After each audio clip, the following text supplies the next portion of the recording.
Bismillahirrahmanirrahim. Assalamualaikum warahmatullahi wabarakatuh.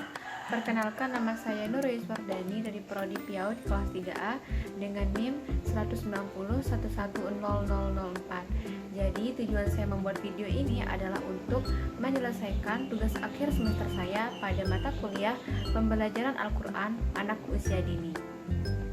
Jadi tujuan pembelajaran Al-Quran anak usia dini ini sangat luar biasa karena mengajarkan anak tentang apa itu isi kandungan Al-Quran, memberikan pemahaman juga kepada anak, meletakkan dasar kemampuan menulis Al-Quran juga, dan juga bisa melatih dan membimbing anak menghafal Al-Quran.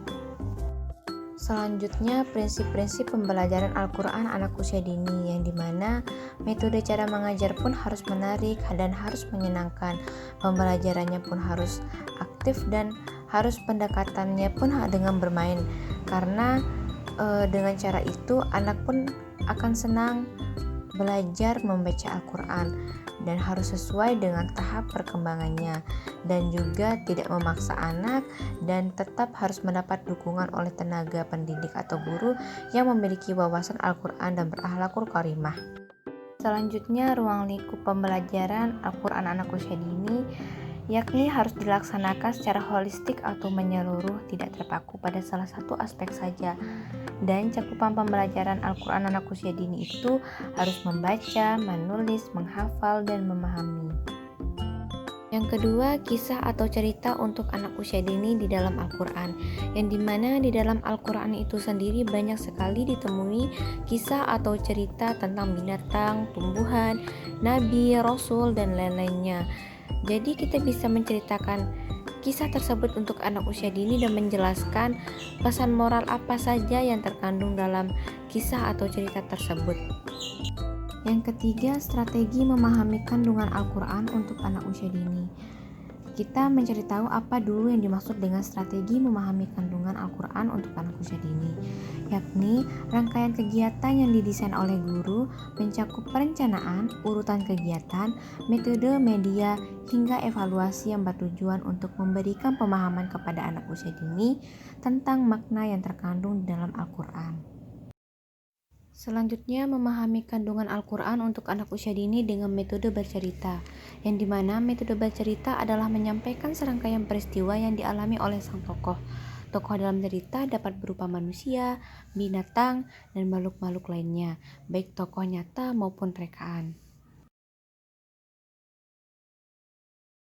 Selanjutnya, strategi memahami kandungan Al-Quran untuk anak usia dini dengan metode lagu, terjemahan dengan gerakan, dan bermain peran, yang dimana guru-guru yang kreatif itu pastinya akan banyak sekali menciptakan lagu dengan menerjemahkan isi kandungan Al-Quran dan memberikan gerakan-gerakan yang sesimpel mungkin agar anak bisa memahami dan anak bisa melaksanakan itu.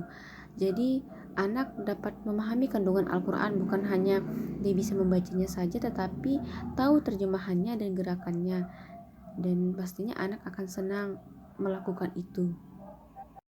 Yang keempat, yakni lingkup materi pembelajaran membaca Al-Quran, huruf, dan hijaiyah, yang dimana anak usia dini itu haruslah bisa membaca huruf hijaiyah. Guru harus sabar dan telaten dalam mengajar anak mengenalkan huruf hijaiyah. Ada huruf yang sudah memiliki baris dan belum memiliki baris. Di sana anak juga harus tahu perbedaan yang memiliki baris dan tidak. Perbedaan cara pembacaannya pun juga anak harus tahu. Dan saat mengenalkan huruf hijaiyah haruslah menggunakan media yang semenarik mungkin, misalnya kartu hijaiyah, dadu hijaiyah, pohon hijaiyah, seperti itu. Dan guru pun harus memperkenalkannya itu dengan benar, penyebutan ucapannya pun harus benar juga, agar anak tidak salah menyebut huruf A dengan alif, ba dengan ba, sa dengan sa, sya dengan shin, seperti itu. Dan memang anak anak usia dini itu haruslah tahu huruf hijaiyah agar ia bisa membaca Al-Quran dengan fasih dan benar.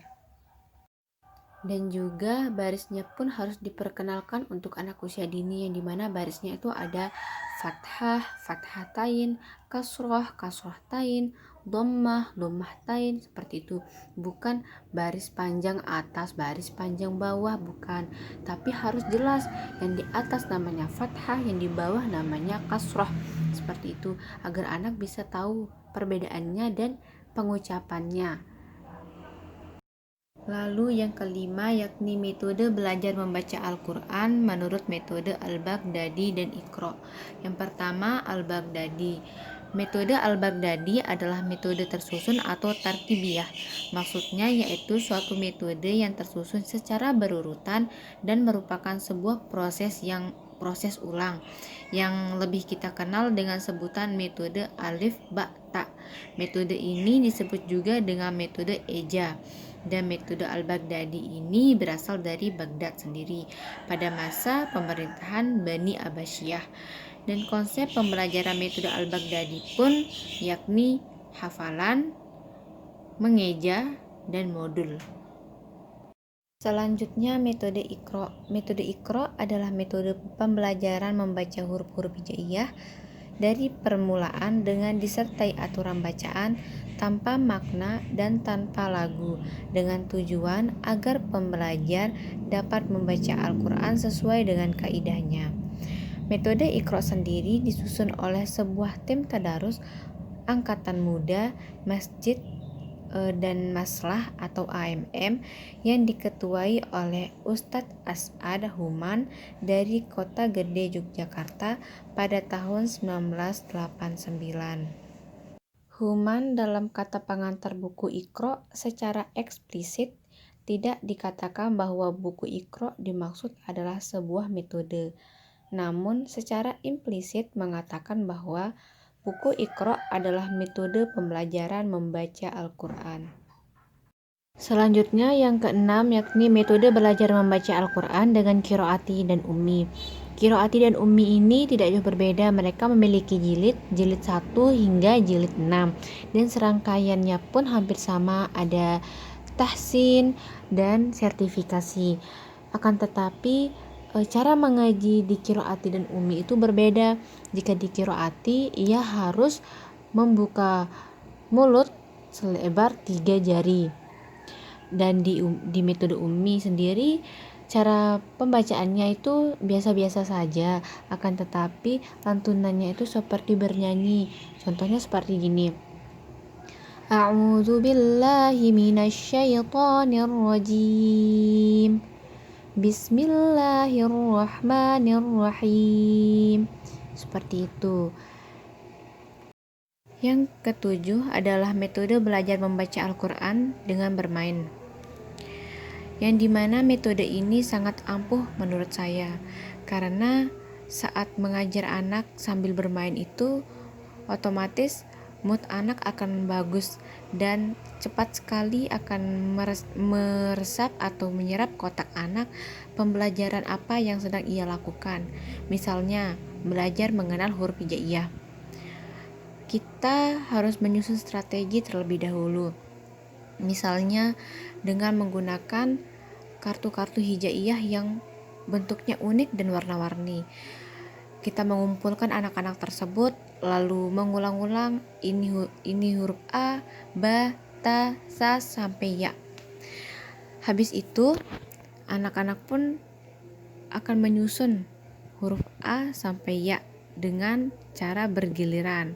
Otomatis anak akan senang karena ia senang melihat pola kartu huruf hijaiyah yang unik dan warna-warni, dan permainannya pun harus cukup unik juga agar anak tetap senang dan tidak tidak bosan saat belajar pengenalan huruf hijaiyah.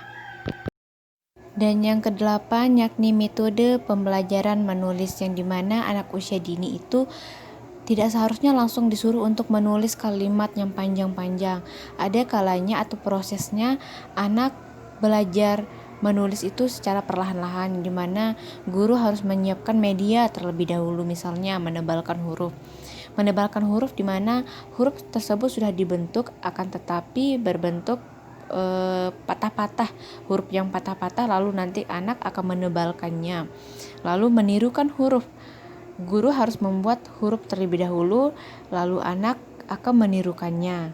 Yang ketiga itu membentuk huruf. Membentuk huruf itu sama seperti menebalkan huruf. Membentuk huruf yang sudah jadi tinggal diberikan garis panjangnya seperti itu. Lalu yang terakhir mewarnai huruf. Guru harus menyiapkan media untuk mewarnai huruf. Biasanya itu terdapat di majalah-majalah anak-anak. Di sana ada banyak sekali bentuk-bentuk huruf yang harus ditebalkan, ditirukan, dibentuk, dan diwarnai. Seperti itu. Yang kesembilan yakni strategi menghafal Al-Quran, yang dimana cara saya pribadi untuk menstimulus anak menghafal Al-Quran adalah dengan cara tetap mendengarkan anak murotal Al-Quran. Misalnya juz 30, juz amma dari surah An-Naba. Dan saat di sekolah hafalan tersebut harus tetap kita ulang-ulang. Misalnya ayat pertama surah An-Naba, amma yatasaalun, itu harus diulang hingga 3-5 kali. Kita yang mengulangnya, guru harus mengucapkan 5 kali, nanti anak akan mendengarkan dan otomatis anak itu akan cepat bisa dan meresap ke kepalanya atau ingatannya. Ayat kedua, anin naba'il azim, itu diulang-ulang dan anak juga akan mengikutinya. Otomatis dari ayat 1 hingga ayat 2 anak sudah bisa dan tinggal mandiri saja meminta anak untuk mengulang ayat pertama dan ayat kedua seperti. Dan saat di rumah pun anak harus tetap murojaah agar hafalannya tetap ia ingat, dan peran penting orang tua pun berperan di sana, tetap menyimak anak dan mendengarkan murotal kepada anak agar anak melanjutkan hafalannya. Dan yang terakhir adalah karakteristik guru pembelajaran Al-Quran untuk anak usia dini, yang dimana karakteristiknya itu yakni fasih dalam pelafalan huruf, lancar dalam membaca Al-Quran sesuai dengan kaidah ilmu tajwid, memiliki wawasan Al-Quran, memiliki hafalan Al-Quran, menguasai metode dan pendekatan pembelajaran Al-Quran yang sesuai untuk anak usia dini, memotivasi siswa, serta mampu menjalin hubungan komunikasi dengan orang tua siswa. Nah, yang dimana karakteristik ini haruslah ada untuk guru yang mengajar Al-Quran untuk anak usia dini. Guru harus memiliki hafalan, guru harus fasih dalam membaca Al-Quran dan sebagainya. Maka dari itu anak pun akan mengikuti si guru karena contoh yang diberikan guru itu sudah baik dan betul.